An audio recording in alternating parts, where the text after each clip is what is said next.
Bismillah walhamdulillah wassalatu wassalamu ala rasulillah Sayyidina Muhammadin abdillah wa ala alihi wa sahbihi wa mawala la hawla wa la quwata illa billah.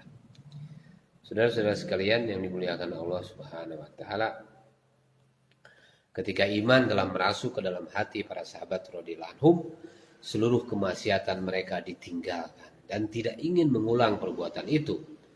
Rasulullah SAW bersabda, orang beriman tidak akan terperosok dua kali dalam satu lubang yang sama.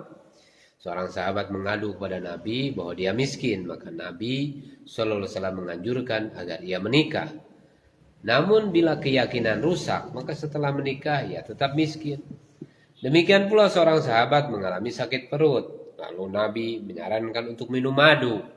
Setelah minum madu sekali dua kali, sakitnya belum juga sembuh. Lalu ia mengadu pada Nabi SAW, maka beliau bersabda, Allah maha benar dan perutmu yang salah. Yakin pada Allah Subhanahu wa ta'ala atau yakin pada madu? Kemudian ia meminum madu untuk ketiga kalinya. Ternyata sakitnya sembuh. Yang dikehendaki oleh Allah Subhanahu wa ta'ala adalah iman yang istiqamah. Innal ladzina qalu rabbuna Allah tsumma istaqamu. Sesungguhnya orang-orang yang mengatakan Rob kami adalah Allah, kemudian mereka meneguhkan pendirian mereka istiqamah, maka malaikat akan turun kepada mereka dengan mengatakan alla takhafu wa la tahzanu wa abshiru bil jannati allati kuntum tu'adun. Janganlah kamu merasa takut, janganlah kamu merasa sedih, dan bergembiralah kamu dengan memperoleh surga yang telah dijanjikan Allah Subhanahu wa taala kepadamu. Saudara-saudara sekalian, apabila iman ini wujud, maka Allah Subhanahu wa taala akan memberikan ujian. Apabila ujian datang, maka orang-orang yang beriman berkata, ujian ini datangnya dari Allah dan hanya Allah Subhanahu wa taala yang mampu menyelesaikannya. Rasulullah SAW bersabda, "Qul amantu billah tsumma istaqim." Katakanlah aku beriman kepada Allah, kemudian teguhkanlah pendirianmu, istiqamah. Saudara-saudara sekalian, iman ini ibarat air. Setetes disebut air, segelas disebut air, seember, sekolam, dan selautan juga disebut air.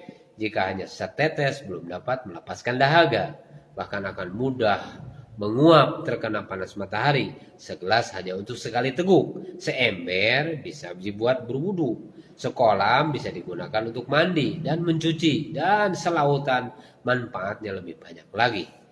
Iman yang terendah akan mampu menggerakkan anggota tubuh untuk melaksanakan perintah-perintah Allah Subhanahu wa taala.